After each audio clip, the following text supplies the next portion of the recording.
Alright, Middle-Aged White Guy Reacts back again today with another video for you. And in today's video, we need to talk about some misunderstood Tom MacDonald lyrics. Now, I did not want to make this video.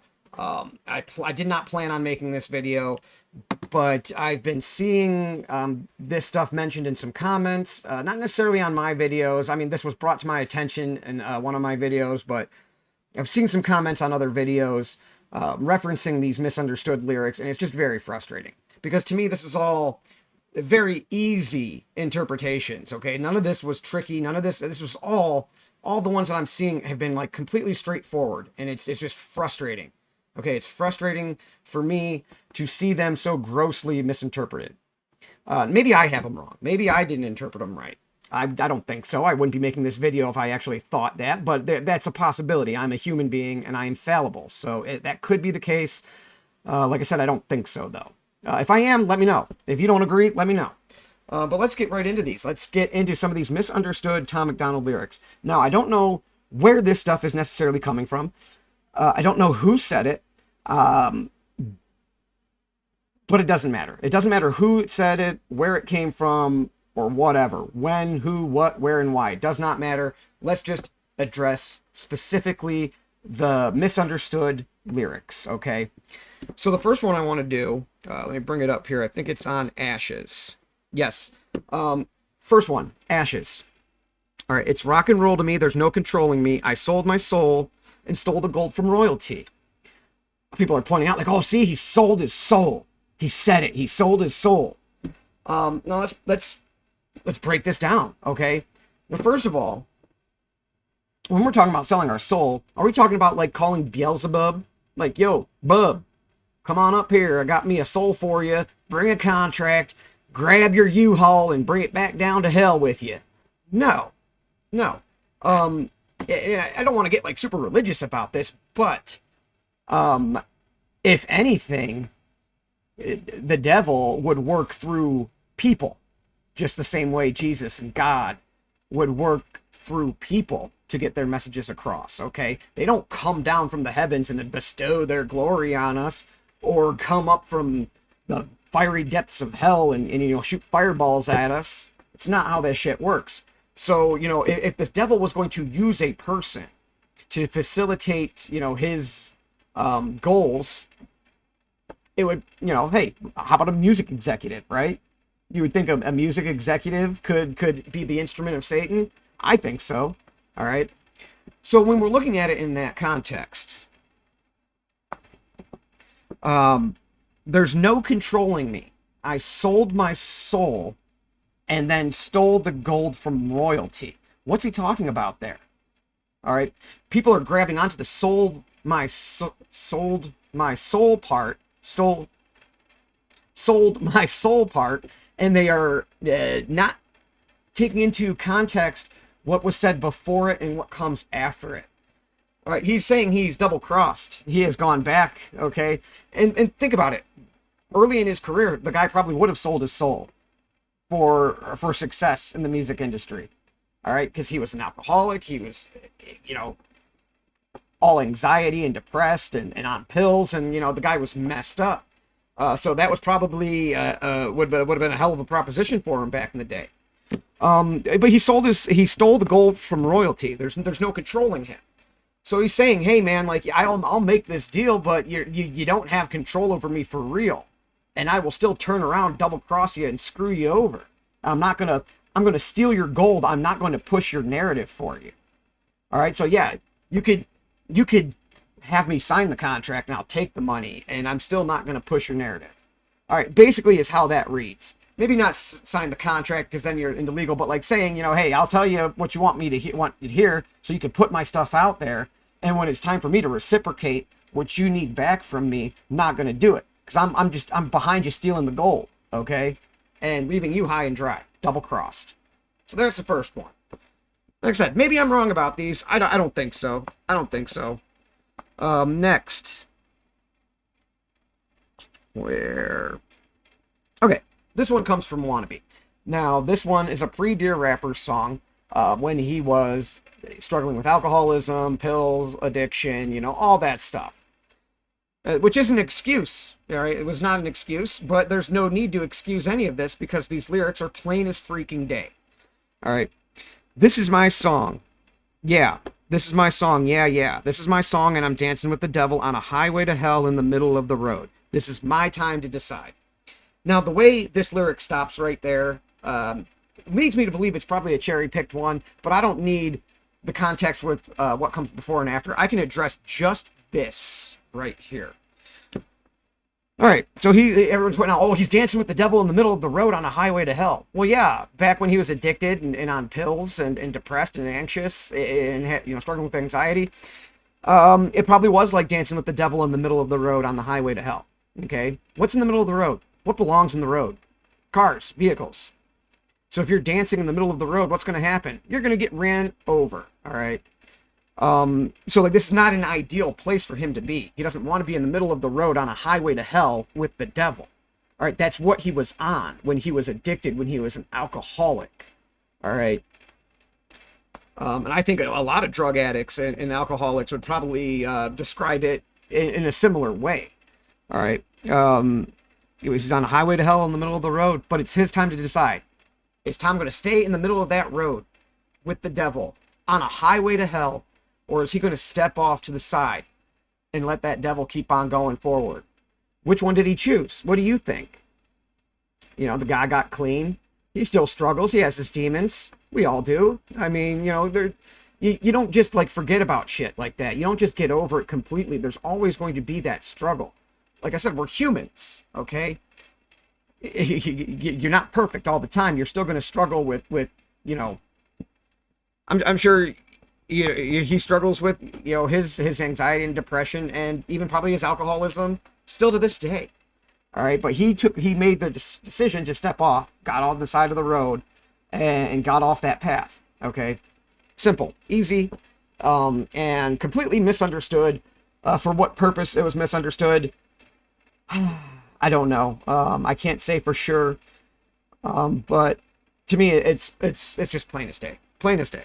Let's go on to the next one. Now this one, this is No Good Bastards, and this is actually a Nova Rockefeller verse. Here we go. You groupie baby, I'm different. Think you know hell? Well, I'll show you it. I was born in hell. Devil knows me well. I returned with a list like Moses did. People pointing out, look at, they're in hell. They know the devil. Like the devil knows them. They've sold their souls and this and that. Well, think about it. Think about where she came from. She was with Def Jam. Okay? And that was her own personal hell for many reasons. And she's gotten into some of them. So she does know hell. She lived it. She lived it with Def Jam for God knows how long. But let's take this one more step, okay? So not only has she lived through this hell and she knows him, she knows the devil, she knows what he looks like, she knows what to look out for. Okay, she knows she can recognize and spot him. She returned with a list like Moses did. Now, was Lucifer handing out lists to people to bring back and being like, "Hey, this is a blueprint to live your life morally"? All right, no, he didn't do that. You know who did do that? God. God gave Moses the 10 Commandments and said, "Share this with your people. This is how you guys need to live your life if you want salvation." All right. So, I mean, now maybe this stuff's easy for me because I have a Catholic background. And, I grew up around this stuff and these stories. So maybe that's where the disconnect is on this one. But, God gave Moses the list, not the devil. So she knows the devil. She knows, what he is all about. He knows her well because she has spent time with him. But she has left that and returned with a list like Moses to live a moral life, okay? To be on the right track. To me, it's a gross misinterpretation, all right? You're not taking into context everything in the lyric. You're just cherry picking a section out that you want to grab onto, which is ridiculous. Words have meanings, okay? And if you want to know what the meanings are, you have to look underneath the surface. Like I said, maybe I'm wrong on this. Maybe I am completely off base. I don't think so, though. I really don't think so. Next, this is Tom in church, okay? And I'm angry that God doesn't help when I kneel. Fuck it, I said my prayers. When I got clean, shit just got worse. I quit doing drugs and I pleaded with Jesus to save me, but he didn't hear my words. The shit don't work, it hurts. And then it's cut off there because they don't want you to hear the next part of the lyric. It's a cherry-picked lyric again, where he is then praying that God would, close the liquor stores before he can get there. So this whole song, the entire song is him struggling with his addiction and how he was feeling as he was going through getting clean. It's all metaphors and symbolism of the struggle of a recovering alcoholic. Okay? And I said this in that my reaction to that he might have saw it as God not hearing him and making him suffer unnecessarily, but it's not the case. God was forging him to come out the other end, a much stronger individual. Think about it.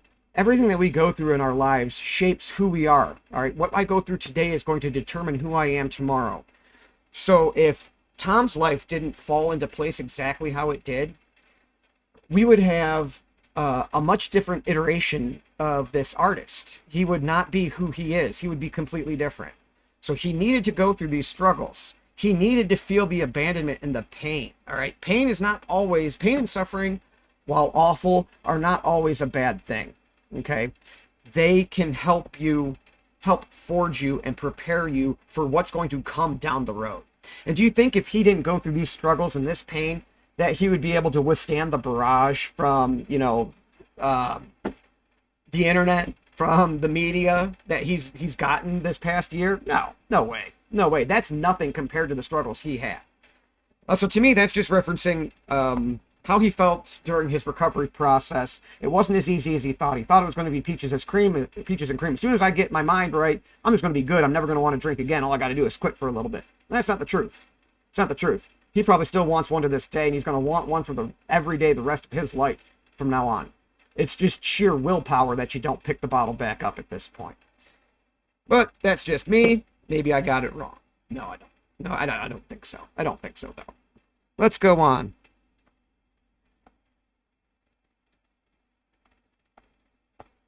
Where's my other one? There's another one in here. Okay. This is funny because this is from this house, and I actually picked this verse, parts of this verse, or parts of these lyrics as my one of my top 5 Tom MacDonald verses of all time. So let's get into it. All right. Man, we built this fucking house. When my days end and it's vacant and they bury me with that only key, my biggest fan's gonna break in with a Ouija board and a box of chalk, draw a pentagram, hail Satan, try to bring me back from that wooden box y'all tried to fill my grave with. Then they'll sit on the roof with the rifles I hid in the fridge and they'll shoot at the men on the ridge.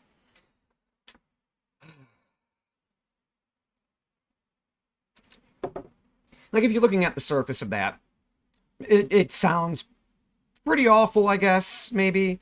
I'm not into just looking at the surface of lyrics. If you've watched my reactions, I go deep as I can, at least, as deep as the artist is allowing me to a lot of the times. So let's get into this one.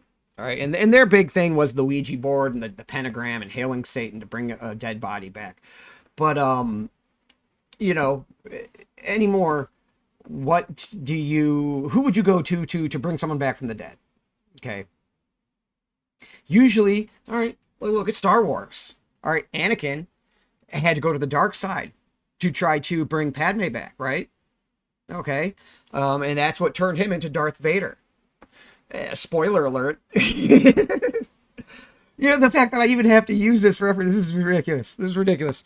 But, so anytime you're talking about bringing people back from the dead, that's usually like a dark art, all right? So you would want to go that way with it.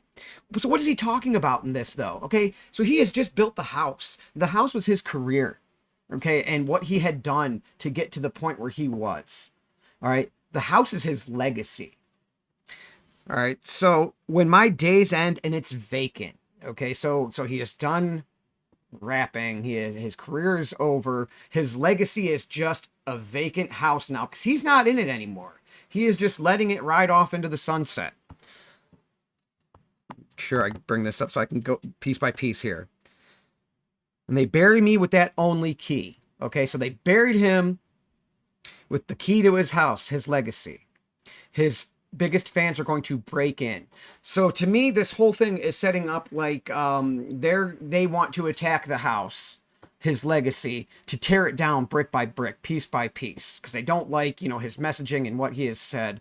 So that's kind of how they gone about it. All right, so they're going to attack his legacy. But his fans, because they think they've blocked it off from his fans. They think, okay, he is done finally. Everything's waning. We can attack this now. So his legacy is there. His fans have basically broken in to protect it. Okay. They're trying to bring him back. They're trying to resurrect things. And it's just symbolism, for how fans don't ever want the carnival to end, right? They want it to keep going. But they're not going to let people just come and burn it down. So the people who want to attack this man's character and the legacy he built, board by board, brick by brick, from the foundation to the roof, they're not going to allow it. And, to me, that's just the whole thing is just symbolism of, how his fans love him so much that they won't allow his legacy to be tarnished after he is done. Whether it's because he's dead or after he just walks away from the music scene altogether, doesn't matter. All right. Like I said, maybe I'm wrong. I just don't think so. I don't think so. Okay, which one was this from? Was this Clown World, I think? I think this one's from Clown World. All right. I think the elites are real, but they ain't drinking baby's blood. They're creating chaos so they have something to save you from. And they made a big deal about, thinking that the elites were real and not knowing. And it's, like, I don't, and that they're not doing that. Like Tom was just saying, like, hey, this layer of the leadership, this layer of bureaucracy, the elites of our society, they're real. They are real. You have these groups, these few, families or groups that kind of control a large portion of our society. He's just saying, the conspiracy theory about, like, what's adrenochrome or whatever. He's just thinking that's probably not real. They're just making all these things so they have something to save you from. Okay. So it was just a comment like, hey, like these people are real. They're out there, but like, all these crazy conspiracies going on around it are probably not true. It's much simpler than that. It's much simpler. You don't need to look for the extraordinary to explain very simple things. Okay. There's not like this great evil necessarily. It's just people who act like they have our best interests, but they're manufacturing, oh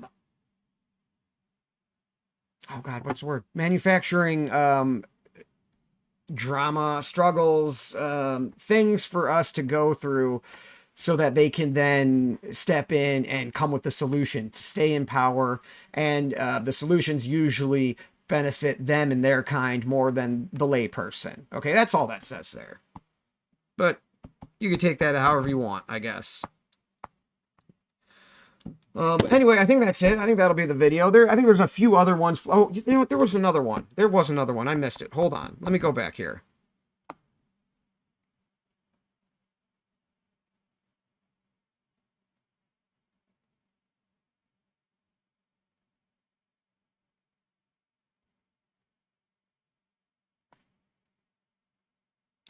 Where'd it go?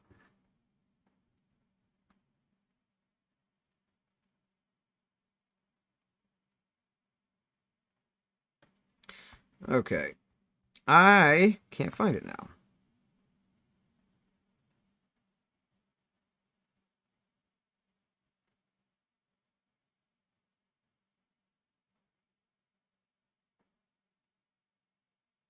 Are you kidding me?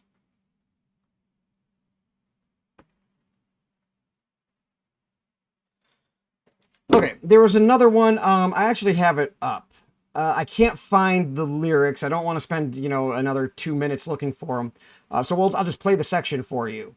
And actually, it is from a song that I have not heard from him So I had to listen to the first, and luckily the lyric was near the beginning of the song, within the first like 20 seconds essentially. So I didn't actually have to hear a whole lot of it. So I can eventually do a reaction to this maybe, if I choose to down the line.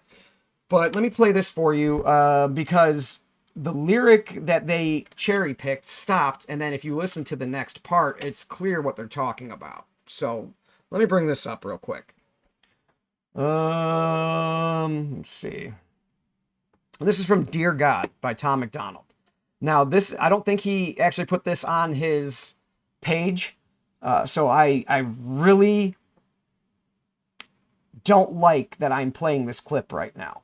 But you need to see how they cherry picked this, because it's disgusting.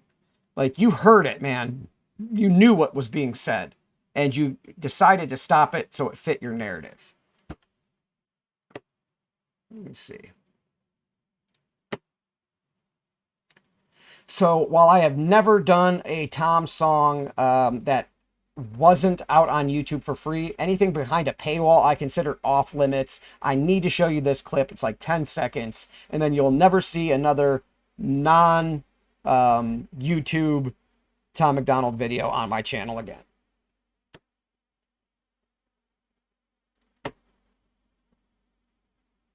Knees, God, I'm awake and afraid, and I can't fucking wait for the end of the day to sleep, God. Please, God, I'm breaking. Put the hell back and shook hands with Satan. So that's where they stopped it.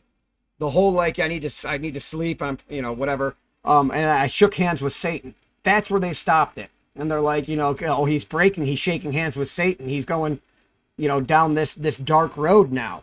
Okay, well, let's hear what comes after. I'm over that, the light pulled me back, though I'm hoping that you still hear me praying. So the light pulled him back, and he's hoping that God still hears him praying. All right, so he shook hands with Satan, because he was struggling with addiction, with alcoholism, with all that stuff that we all know. And he was shaking hands with Satan at that point, right? But the light has pulled him back, and he just hopes that God will accept him and hear his prayers moving forward, knowing that he was on a dark path, and he has to come back into the light for salvation. So, why would you stop that there? Why would you stop that there? Unless you're just trying to push a narrative, and you're trying to make a lyric fit your narrative. I don't know. That to me is, you see a lot of that nowadays, though, in our media, on our television, from our politicians. So, it doesn't surprise me that people use that as a go-to tactic. But yeah, these are some of the lyrics that I've been hearing and people talking about in comment sections. Like I said, I don't know where these are coming from, but wherever they came from, they need to go away, because these all have very simple meanings behind them, very simple metaphors. None of this stuff is difficult. If you disagree, let me know. I don't think there's much disagreeing, though. I mean, these, like I said, these metaphors are clear as day to me. And I don't think, I am abnormally smart or anything like that. So if they're hitting me this way, they have to be hitting other people that way, right? And like I said, maybe it's because I have a Catholic background, and a lot of like the devil and God symbolism is stuff that I've dealt with and have been a part of stories that I've been told since I was a child. And maybe other people just don't have that background, and so they can't see it when they hear this stuff.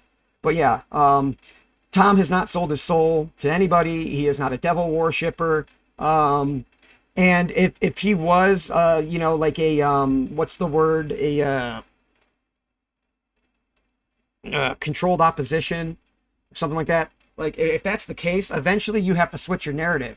All right, so the whole point of having like a controlled opposition is to either make a section of people that believe similar things look horrible, okay? Just take like conspiracy theorists, so like they can label people, they'll find one wacky conspiracy and then group an entire populace based on that one wacky conspiracy that maybe 90% of them don't even believe or ever heard of. So it's a way to discredit a group of people who are actively working against your narrative. Or B, if you don't do that, then you take this controlled opposition, you gather a bunch of like-minded people, okay, and then you slowly, incrementally switch your narrative, okay? So you talk about good things to get people coming in, and then you start switching slowly over time and trying to bring them down this path of destruction with you. All right, he hasn't done those things. So until he starts doing it, if he starts doing that, maybe I will revisit these and see him in a different way. But to me, the controlled opposition thing is ridiculous. The cherry picking of these lyrics have been ridiculous. And like I said, I didn't really want to make this video, but the more I saw out there, it just had to be done. So that'll do it, though. That'll be the video. Middle-aged white guy reacts is out. Peace.